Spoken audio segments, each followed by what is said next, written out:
C'est une bonne question. Oh mon Dieu. Oh là là. Mon Dieu. Est-ce qu'on arrive à la réalisation? Je sais pas. Oh mon Dieu, c'est un paquet de hasards. Le hasard. Un espèce de rêve, probablement.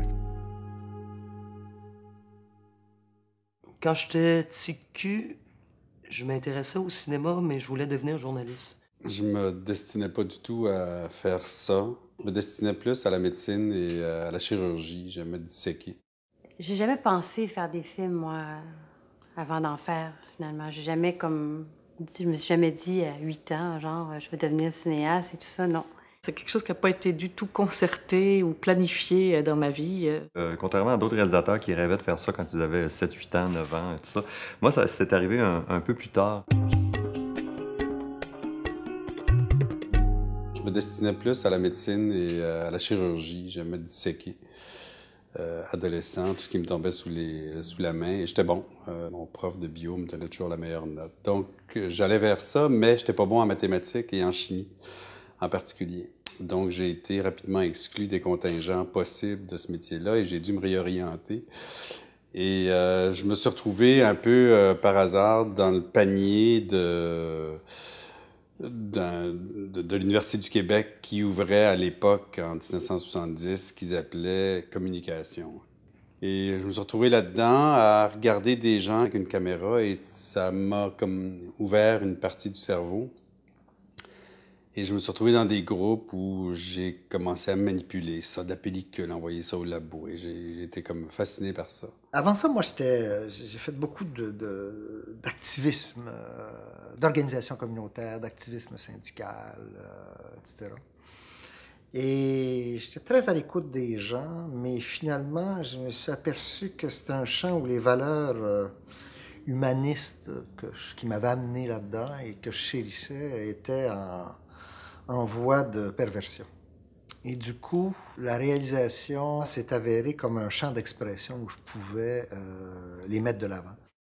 Quand je suis débarqué à Montréal pour étudier en journalisme, rapidement, j'avais un professeur qui était Pierre Bourgault qui me dit « T'es pas intéressé de raconter la vérité, tu veux raconter des histoires, donc le journalisme, c'est peut-être pas la bonne avenue pour toi. » À cette époque-là, je savais pas si je voulais devenir réalisateur.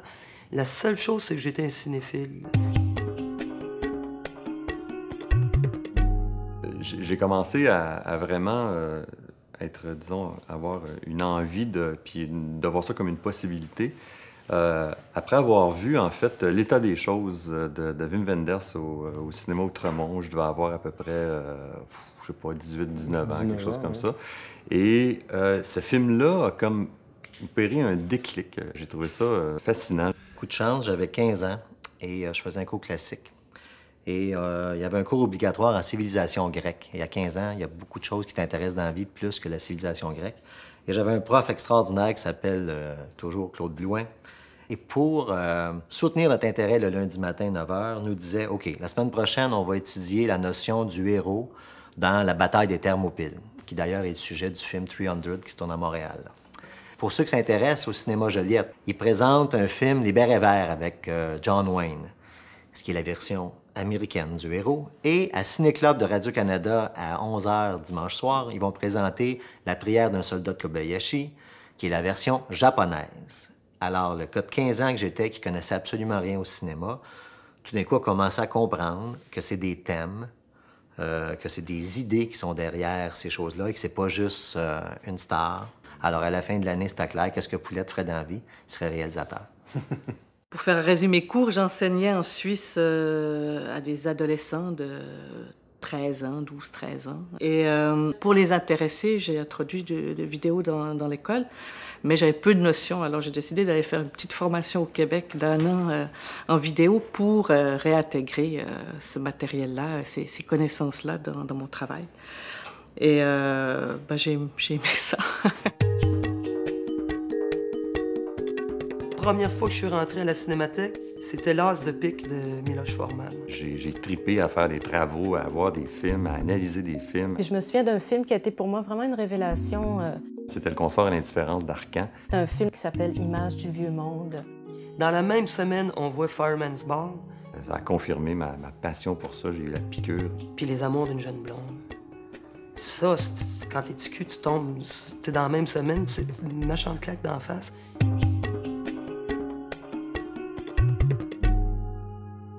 J'ai rencontré Pierre Gauvreau. C'était une rencontre assez déterminante dans ma vie, puisqu'il est encore mon ami. Pierre Gauvreau, qui avait 50 ans à ce moment-là et qui était, lui, directeur de la section française de l'ONF.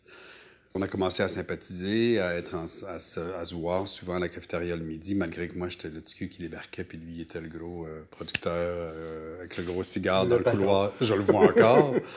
Tant et si bien qu'un an plus tard, lui quittait pour Télé-Québec, qui cherchait des réalisateurs. Il voulait revenir à la réalisation après avoir passé un bout de temps dans le productorat. Et il m'a dit, viens rencontrer André de Bellefeuille à Radio-Québec. Ça s'appelait comme ça à ce moment-là. Et j'ai débarqué, j'avais 22 ans. J'ai débarqué dans son bureau. Je dis, bon, regarde, ça te prend du monde motivé, jeune. Ça va pas engager les vieilles poches de Radio-Canada. Et ça vous prend du sang neuf. Et il a... mordu. Et donc, je me suis retrouvé du jour au lendemain avec des shows de télévision. J'avais jamais fait ça. À 3 caméras en studio. Et donc, pendant 2 ans, c'est ça. J'ai appris ça. Il y a 24 ans, j'ai un oncle qui est décédé, puis j'ai hérité de 15 000 À l'époque, 15 000 on pouvait faire un premier paiement assez important sur une maison, ce qui fait que ma famille était contente en disant, bon, il s'en va en or, mais au moins, il faut s'acheter une maison. Et j'ai dit, non, je vais mettre ça à la banque. Et on verra à quoi ça va servir. Et 2-3 ans plus tard, je m'en suis servi pour faire un film sur un gars qui s'appelait Pierre Guimont, qui fait des collages, des photomontages.